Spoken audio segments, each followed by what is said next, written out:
Thank you. So I've been following you for probably a decade, and You all know that we're the ones following you, right? You're the leading edge. You launch the rockets. We follow your rockets. the things I've learned through you have absolutely contributed to me creating my ideal scene. With certainty, I know that it has. Oh, it's nice to know the rules of the game. Just understanding that you get what you think about is a big game changer, isn't it? Absolutely. And then being able to have the awareness of when I do that, it feels like this, and when I do that, it feels like this, and when I feel like this is what happens. This is really good stuff to know. It feels amazing to know that we absolutely can create anything we can think of. And I'm very grateful for that. Here's my question. And I hoped one day I would actually be able to ask you this question. Oh, we're out of time. Here's my question. If we're certain that we do create our own ideal scene, our own reality, my question is, how can we collapse the time frame for that thought we put out there to the moment we're actually living that ideal scene? How can we shorten the length of time that it takes? Well, you gotta admit you want it too. Yeah. And I have identified just through reflecting, I've noticed a trend in my life that for some reason, seems to be a 2 to 4 year lag based on things that I've created. Sometimes the lag is helpful. Closing of the gap is helpful in that more contrast causes you to fill in more details. And so your creation becomes more vibrationally complete before you start moving toward it. Actually, it's just because most of you like the drama is the reason that you do that. But the answer to your question is, how can I shorten the time distance between the desire that I've launched vibrationally and my ability to recognize it, is by improving your ability to recognize it, because it's all perceptual. And so by improving your ability to recognize it, that means you want to be in the receptive mode more often. That's what we were talking about. If you meditate regularly, quiet your mind, feel detachment, allow your vibration to rise, now you're more often in the receiving mode. And the more you're in the receiving mode, then the more impulses will lead you to things that will lead you to things that will lead you to things. But the reason that you don't really know that that's happening already with you is because in that receiving mode, you see, it works like this. So contrast happens. You know what you don't want, you know what you do want. You launch the rocket, and then you do what you do to line up with it. You click into place vibrationally, then it manifests. Doesn't matter how long it takes. Then it manifests. But now this is the most important dynamic. Not only did what you ask for manifest, but a whole new set of contrasting experiences is now surrounding you, which is causing you to launch another, which you line up with and accomplish, and another, which you line up with, accomplish, and another, which you line up with and accomplish. So you are continually refining the details of what you are asking for. Sometimes what you're asking for is an emotional release rather than a physical thing. And so even though the physical thing didn't happen, you got the emotional release. But because you haven't clearly identified and isolated what you were going for, then you sort of missed the clues. And so you missed the celebration that we're all having in your motion forward. We've been offering this analogy recently, and it really applies here, because this is the distinction about you that we want you to leave this room knowing above all other things that you hear from us here today or ever. If you look at the manifested world today, it's easy to sort into piles of behavior and creation and having. In other words, there are lots of lifestyles and philosophies that you could identify and label the population of your planet with. And most humans spend most of their time trying to do that. So there's all these piles of Republicans and Democrats and straight people and gay people and this religion and on and on and on and on and on and on it goes, as you pigeonhole and identify and stand usually in your pile, pointing out the imperfection of the other piles. That's usually the purpose of the piles. Not always, but usually it's the purpose of the piles. And we want you to look through the eyes of Source and realize that there are really just two piles. There's the in this moment under the influence of Source pile, and there's in this moment under the influence of something else pile. And in every one of those piles, there's some of each. Doesn't matter how people have differentiated themselves or what they are using to push against or to stake their claim on rightness or goodness or bestness. There are only two piles, and that is, in this moment, what influence am I under? So when you think about that, and only that for just a little while, am I under the influence of my inner being or not? Which means, how do I feel? Am I lighthearted? Do I feel frisky and fun? Do I have love in my heart? Is love running down my cheeks? Am I funny? Do I have good timing? Am I glad to be alive? Am I eager to get out of bed in the morning? Am I tuned in, tapped in, turned on? Because when that is how you are mostly, then what happens is there is almost no time between the identifying of something wanted and the realization of it. Almost as fast as you can think it, something will come to evidence it.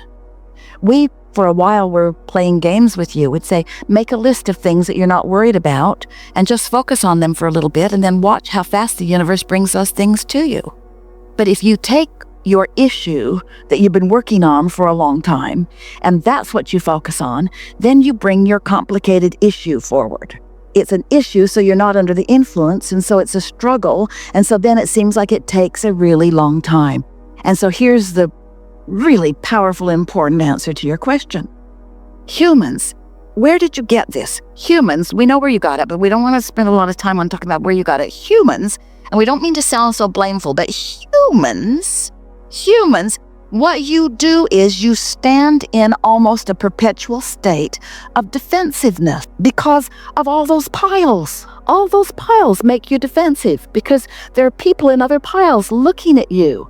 And because you're empathetic, you can feel them looking and you sort of kind of know what they're thinking. So you're picking up on that, and then you feel defensive about it. But you got to understand, there is no assertion. There's only attraction. So when somebody thinks something and you feel defensive, it's not their offense that's getting you, it's your defense that's getting you. It's your pushing against what you think is their unwanted stuff in you that holds you in the place of not being under the influence of your inner being, because your inner being does not do that. Your inner being adores every pile. Your inner being even adores the part of the pile that's under the influence of Source and the part of the pile that in this moment isn't under the influence of Source.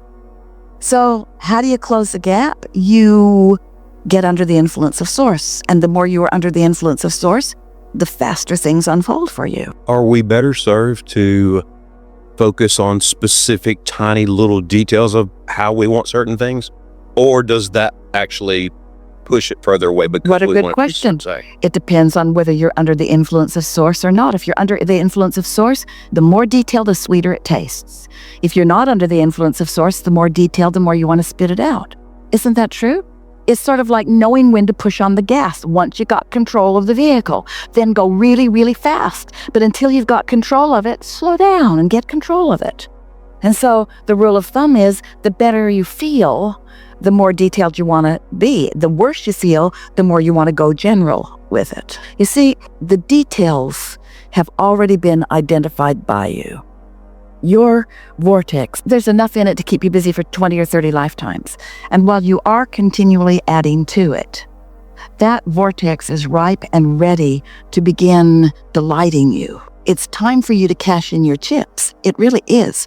It's time for you to begin experiencing more of what you've put there. But here's the thing. Experiencing more of what you've put there would feel good. But you got to feel good before you can experience more of what you've put there. But experiencing more of what you've put there would feel good. But you got to feel good before you can experience more of what you've put there. And so when you start doing whatever you do for the feeling in it, rather than for the result. And that's what's tripping you up in this question. Because in your impatience about how long it's taking, there is evidence of resistance that makes us want to say, that's why. That's why. So impatience is the indicator. Well, what's causing the impatience? Awareness that it isn't done. So why is it taking so long? That's why. But wouldn't I be crazy if I didn't have some awareness of where I stand? Well, It's a wonderful thing to have awareness of where you stand, but you've got to be clear about where to put the emphasis. In other words, what's dominant? This is the question that you're helping us to ask. And this is a question that as you reach for the answer of it will serve you extremely well. So the question is, what's dominant in my vibration, my desire or my belief? Well, if my belief and my desire are the same, then isn't that obvious? What I desire and what I believe are exactly the same, and so then what happens? There's no time separation. When I desire it and I believe it, it already is. But if everything already is, then you're dead in a way there isn't dead.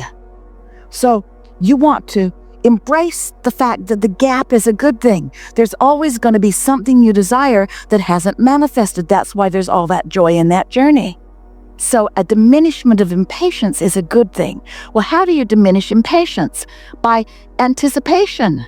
How do you get rid of impatience? By anticipating what's coming, by dreaming where it's going, by tasting the sweetness of the expansion, by not trying to do the impossible of getting it all done, by no longer looking for the marks on the chart, by no longer caring what anybody else thinks, by not keeping score, by not measuring yourself against anything else, by letting the only measurement be the measurement of how good you feel right here, right now. That's really helpful, isn't it? If we were in your physical shoes and we were just beginning to understand this, we would play that game. We would make a list. Esther remembers in Tucson, it was 1981 or 2, they had just moved to Tucson, and there were lots of saguaro cactuses, the ones that stand out in the desert and look scary in the night. And they're big and they're magnificent. And Esther said, "Ooh, I would like to take some of those home." And Jerry said, "You just can't move those. You have to get a permit. They don't let you just take them home." And Esther said, "Anyway, how would you take it home? It doesn't even look possible." And they turned the corner. Now, they'd been there for over a year. They turned the corner and someone was moving one on a big saguaro moving contraption. And Jerry said, "Instant answer to your question. An instant answer to your question." So then Esther's thought, was the answer already there? So Abraham conjured the question in us just to make us feel good? Did Abraham know that when we were going to turn the corner, we were going to have an answer to a question that we hadn't thought of yet? Well, yes, a little bit. And this is what we want you to hear from this. The problem and the solution happen simultaneously. The question and the answer happen simultaneously. When you create a problem, you are creating a solution. The question is, are you problem-oriented or solution-oriented? Are you in the receiving of the answer mode, or are you still asking the question mode? And both are good. Both are good. But when do you want to turn on the gas? Well, if you just want more information about something, then just keep asking, but why, but why, but why, but why? It'll get bigger and bigger and bigger and bigger and bigger. Feel your way through this, you say. We would like to zap every one of you with an understanding that stand in perfection right here and now, no matter how it looks to you or anyone else, because we've seen the effect of your life that has been causing that. And if we could just get that point across to you in a way that you could just sort of let go of your self-judgment that holds you back from all that you have become, then life would be sweet right now. But you know what? Life is never sweeter than when it's not been so sweet. Just like a meal never tastes so good than when you've been a little hungry for something. In other words, the contrast is just serving you enormously well. We agree with you. We think you are doing so well, but we also know that you are a magnificent and really particular creator.